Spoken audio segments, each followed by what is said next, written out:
benvenuti al TG Sicilia, le principali notizie di questa edizione. Il Besian torna a galla e riemerge dalle acque di Porticello. Le operazioni saranno completate domattina. Il veliero era affondato nell'agosto scorso, aveva portato alla morte di 7 persone. In esclusiva regionale le immagini del recupero riprese con il drone. L'indagine per corruzione della Procura di Palermo dopo Galvagno, indagati 2 imprenditori e la portavoce del presidente dell'Assemblea regionale. Il caso intanto da giudiziario diventa politico. Non sei sola è il forte messaggio che arriva da Palermo nel corso del sit-in di associazioni e cittadini solidali con la procuratrice per minorenni Caramanna, minacciata dalla mafia. Ad Acireale una vera notte di follia, una maxi rissa in pieno centro storico, una trentina di ragazzi armati di spranghe, bottiglie e mazze da baseball hanno aggredito 2 egiziani in pieno centro. Weekend e traffico sulle autostrade. ANAS preannuncia disagi per i lavori sulla A19 nel tratto fra Altavilla e Bagheria, soprattutto nella mattinata di domani e nel pomeriggio di domenica. Guerra agli incivili. A Catania offensiva della Polizia Municipale contro chi abbandona i sacchetti di spazzatura indifferenziata. 150 sanzioni non solo per i cittadini ma anche per negozi e banche. Calcio, è già tempo di calciomercato in attesa dell'apertura ufficiale delle trattative. Palermo e Catania già operative, intanto confermata la penalizzazione di 8 punti per il Trapani.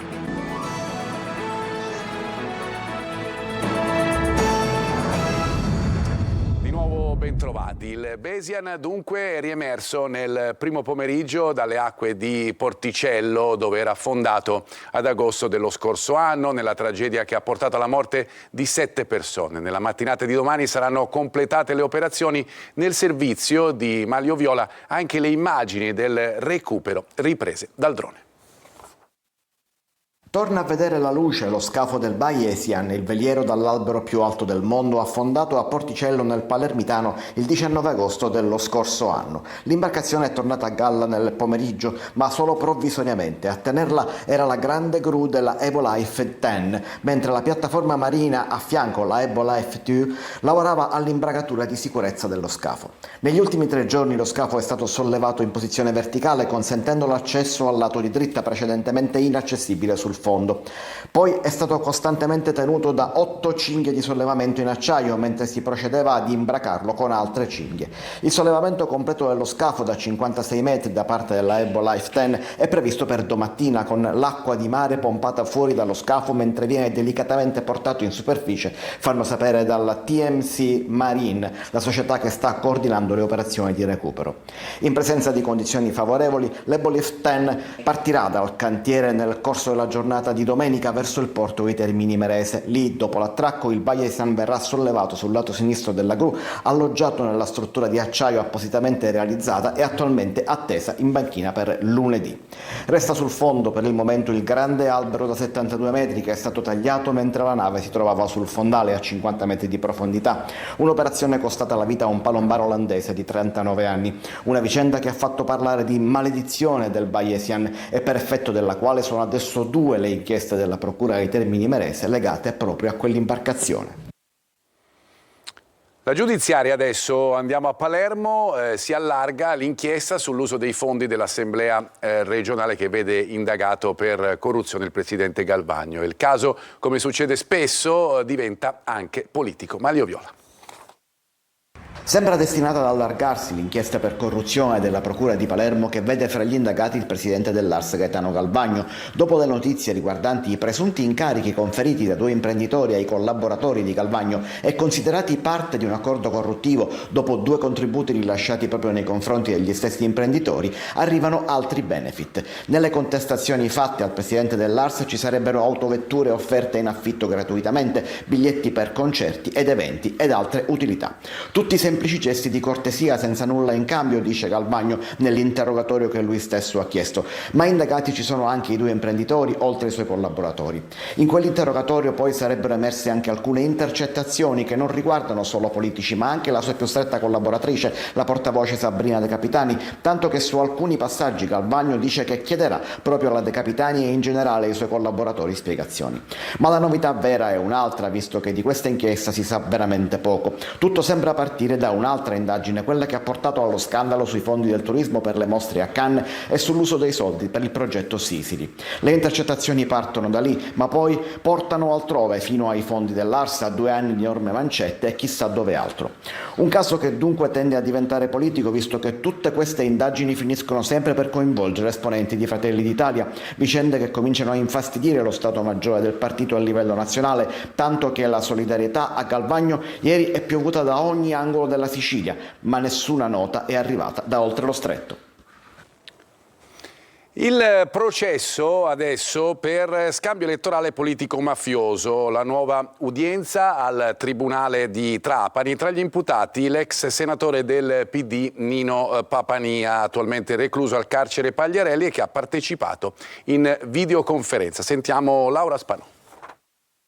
C'era anche l'ex senatore del PD Nino Papania a seguire in videoconferenza dal carcere Pagliarelli l'udienza del processo che si tiene davanti al Tribunale di Trapani, che lo vede imputato di voto di scambio politico-mafioso assieme all'ex vice sindaco di Alcamo Gaspare Perricone. Papania assieme a Perricone è in carcere dall'autunno del 2024 perché è coinvolto nel blitz antimafia Irene, che vide arrestate con le accuse di mafia diverse persone tra Alcamo, Calatafimi e Trapani. Un'indagine della polizia che fotografò la dinamicità di un'organizzazione mafiosa non timorosa dell'incalzare dell'azione giudiziaria nel tempo condotta contro Cosa Nostra.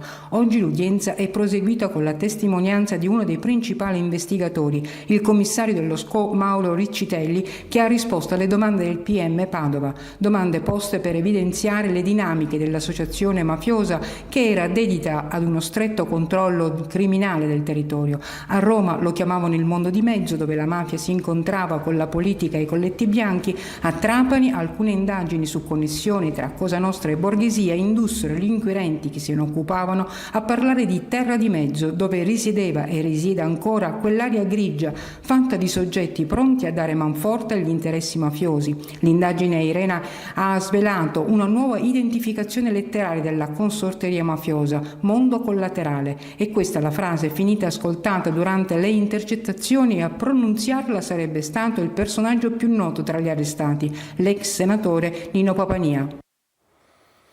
Torniamo adesso a Palermo, davanti al carcere Malaspina. Cittadini e associazioni hanno voluto manifestare la vicinanza alla procuratrice dei minori Claudia Caramanna dopo le nuove minacce subite dalla magistrata. Marco Gulla. Una manifestazione di affetto, di solidarietà nei confronti della procuratrice per i minorenni di Palermo Claudia Caramanna, minacciata ancora una volta di morte. L'ultimo episodio risale agli inizi di giugno, quando in un fascicolo è stato trovato un ritaglio di giornale con la foto di Giovanni Falcone e la scritta Caramanna, segnata con una croce grande e 3 piccole. La pioggia caduta sul capoluogo questa mattina non ha fatto desistere i tanti cittadini che davanti al carcere Malaspina hanno espresso la loro vicinanza alla Caramanna. Noi non possiamo delegare ad altri quella che è la vita normale di un paese, non è possibile che chi fa bene il suo lavoro e chi cerca di contrastare le mafie su tutte le dimensioni, col lavoro che ha fatto la procuratrice è stato un pezzo importante, venga minacciato in questo modo all'interno del tribunale, all'interno dei suoi spazi di lavoro. Quindi noi abbiamo chiamato la comunità a partecipare, a solidarizzare con la dottoressa Caramanna. L'estate scorsa, sempre vicino all'ufficio della procuratrice, era stato trovato un altro messaggio di minaccia: devi smetterla di occuparti dei figli degli altri, recitava il testo. Non possiamo che sostenerla in questo momento particolarmente difficile, come lo è tutto il suo lavoro. Lo facciamo ovviamente con la anche quotidianità dell'azione della nostra rete organizzativa. Oggi siamo qui anche per testimoniare l'impegno su un programma che è Liberi di Scegliere, l'opportunità veramente nuova di dare un'alternativa alle famiglie, alle madri, ai figli, alle figlie che provengono da contesti mafiosi. Quindi insieme la giustizia e le organizzazioni devono per forza unirsi per questo medesimo obiettivo. Attacco hacker al sistema informatico dell'azienda sanitaria provinciale di Palermo. Da 2 giorni ci sono disagi per i pazienti che devono prenotare visite o essere visitate nelle strutture e negli ambulatori dell'azienda. L'azienda stessa consiglia di non rispondere a messaggi sospetti. Parliamo adesso di immigrazione clandestina. 5 tunisini residenti in Sicilia sono stati arrestati con l'accusa di traffico di migranti. Organizzavano viaggi in gommone tra le coste africane e quelle siciliane. Francesco Triolo. Un'organizzazione ramificata in tutta la Sicilia, ma che aveva la sua base operativa nel Messinese tra Capodorlando e Patti e che era specializzata nel traffico di migranti tra la Tunisia e la Sicilia. Con l'accusa di immigrazione clandestina, i carabinieri dei comandi provinciali di Messina e Trapani hanno così arrestato 5 tunisini tra i 25 e i 42 anni. L'indagine, coordinata dalla Procura distrettuale di Messina, ha documentato l'esistenza della banda che avrebbe stabilmente organizzato traversate in mare dietro compenso di denaro attraverso l'utilizzo di gommoni dalle coste tunisine a quelle siciliane. Gli scafisti, non curanti della pericolosità delle traversate, si adoperavano al fine di far salire il maggior numero di migranti a bordo delle imbarcazioni. Accertato anche un episodio avvenuto lo scorso 12 giugno sulla costa trapanese, quando i 5 indagati avrebbero trasportato dalla Tunisia circa 20 migranti che dall'arrivo sulla spiaggia sono stati individuati e rintracciati dai carabinieri di Marsala e Mazzara del Vallo. Gli stranieri, tutti tunisini, tra cui 2 donne e 5 minori, sono stati soccorsi e condotti presso il CPR di Trapani, ma così si è riusciti a delineare gli assetti e la ripartizione organizzativa dei ruoli dei singoli componenti. Tra gli arrestati anche il 31enne tunisino che lo scorso 9 marzo era evaso dal carcere di Barcellona. Ai 5 viene contestata anche l'aggravante della disponibilità di armi. Maxi rissa in pieno centro storico ad Acireale, in quella che è stata una vera e propria notte di follia. Una trentina di ragazzi armati di spranghe, bottiglie e mazze da baseball hanno aggredito 2 egiziani. La scena, lo vedrete, sembra quella di un campo di battaglia. Eva Spampinato.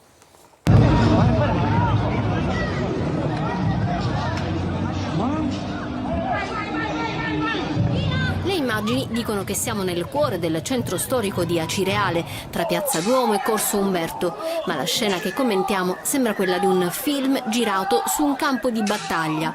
Spranghe, bottiglie e mazze da baseball, le armi di scena. Ma non è un film, è un video verità girato live poco dopo la mezzanotte di ieri da chi lo ha poi pubblicato sulla pagina Acireale Social.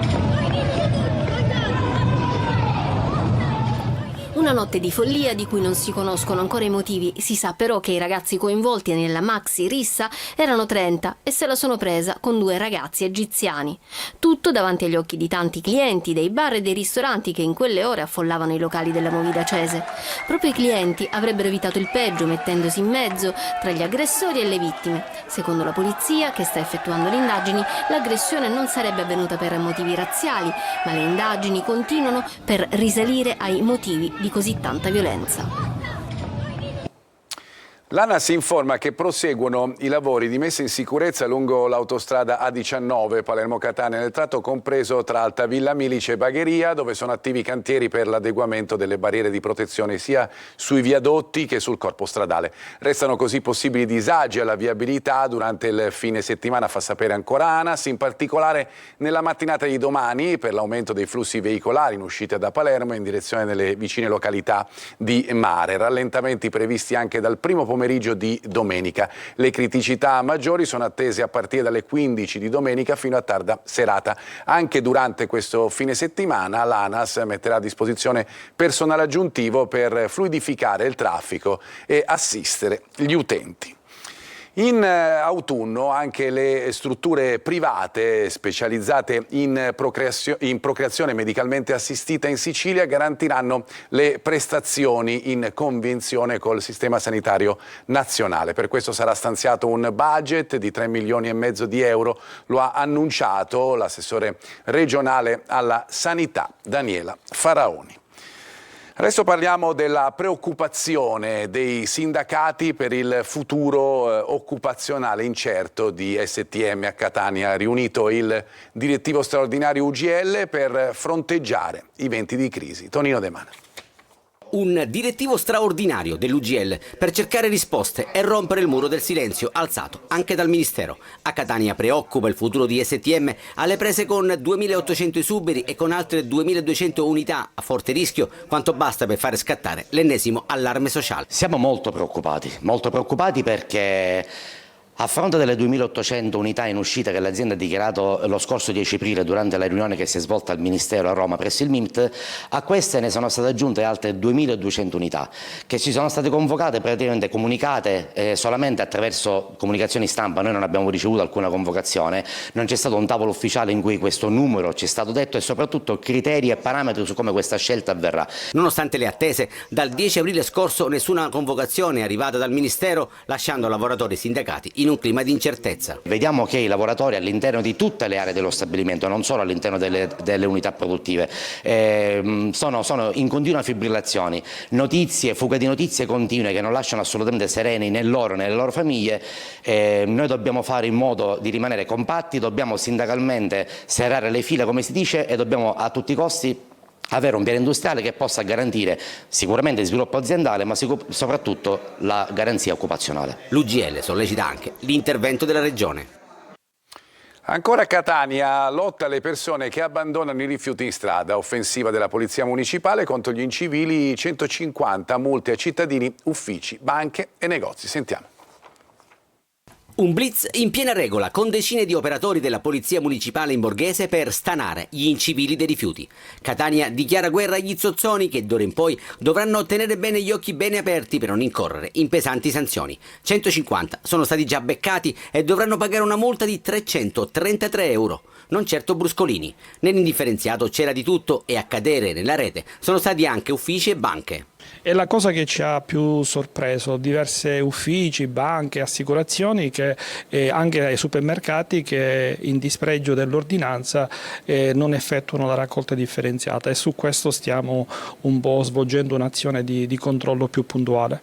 Ma cosa avete fatto? Controlli sacchetto per sacchetto? Abbiamo aperto i sacchetti e abbiamo visto che all'interno dei sacchetti c'erano dei rifiuti che invece non ci dovevano stare. Repressione e prevenzione, secondo il vicecomandante Blasco. Ed è stata importante proprio per far capire che la presenza della Polizia Municipale non è soltanto teorica ma veramente pratica. Il sindaco Tarantino è stato di grande impulso per questa operazione, noi abbiamo tradotto quella che era la volontà dell'amministrazione. Senza divise e senza mezzi di servizio riconoscibili, 18 ispettori e agenti dell'ambientale hanno presidiato le arterie più frequentate e simboliche della città, da Corso delle Province a Viale 20 Settembre, da Corso Italia a Viale Gabriele D'Annunzio. L'obiettivo è liberare la città da montagne di rifiuti e soprattutto dall'illegalità. La Guardia Costiera di Catania ha sequestrato durante un controllo da un grossista di Acireale oltre 3 tonnellate di prodotti ittici destinati alla vendita che riportavano l'indicazione del termine minimo di conservazione scaduto. Trovati anche circa 500 kg di pesce congelato senza l'etichettatura per tracciarne la provenienza. Il grossista è stato sanzionato con un verbale per la violazione sulla normativa della pesca e per la conservazione dei prodotti ittici. Non essendo idoneo al consumo, tutto il pesce sequestrato è stato distrutto. L'estate porta iniziative ed eventi. Ad Acireale Rico Cartellone per la bella stagione presentato. Oggi si comincia il 21 di giugno. Acireale si prepara a vivere un'estate ricchissima di eventi. Musica, cultura, spettacoli e mercatini animeranno centro storico e frazioni coinvolgendo cittadini e turisti. Si parte già domani, sabato 21 giugno, giorno del solstizio d'estate, con la festa della musica. All'alba, alle 5 del mattino, nella suggestiva cornice di Villa Belvedere, Eleonora Bordonaro si esibirà con il trio Muoviti Ferma Back Home.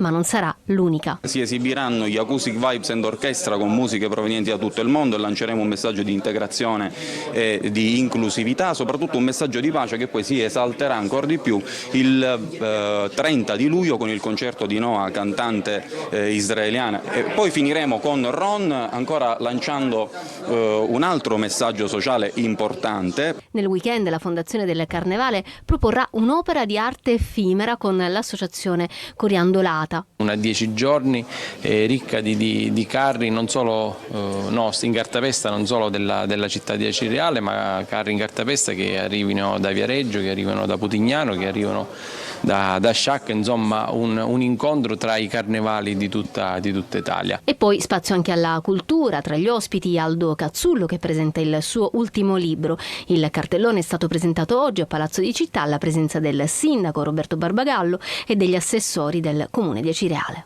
non solo proposti dal Comune di Acireale ma anche dalle due fondazioni che ringrazio, Fondazione Bellini e dalla Fondazione del Carnevale. Domenica dedicata allo sport e alla solidarietà con la partita più bella del mondo, Super Hero Edition. La giornata inizierà sul campo di Canale in Piemonte con un torneo di 6 squadre miste di ragazzi e ragazze guariti da tumori provenienti dai centri di oncoematologia pediatrica d'Italia. Tra loro quelli dell'ospedale Rodolico San Marco di Catania. La delegazione dei ragazzi malati oncologici di Catania è organizzata dall'associazione Angelica, la forza del sorriso, che sostiene le spese per il viaggio e il necessario occorrente. Noi adesso ci fermiamo, ritorniamo fra pochissimo con il calciomercato.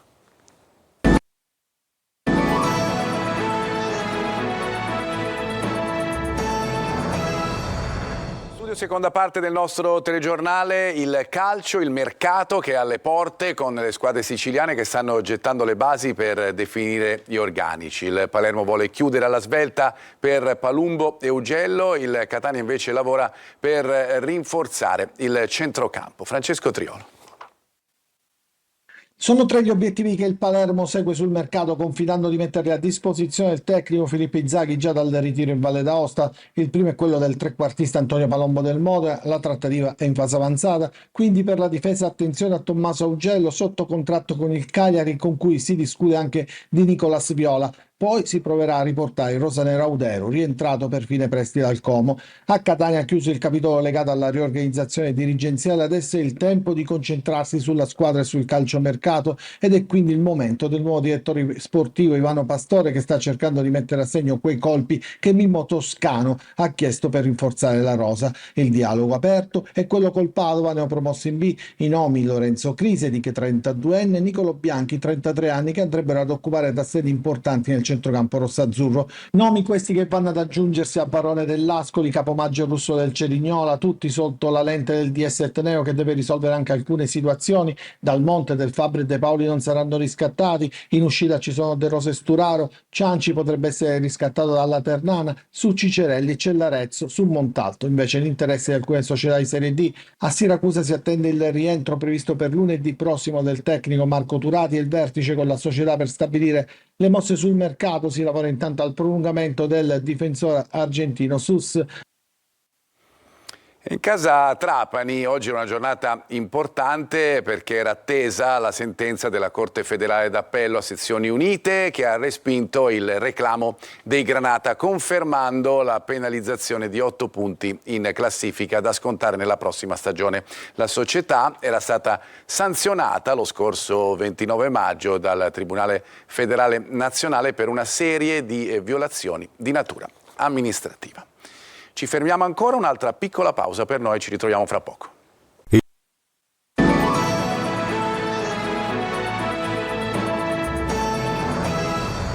Bene, davvero tutto per questa edizione, grazie per averci seguito e una buona serata.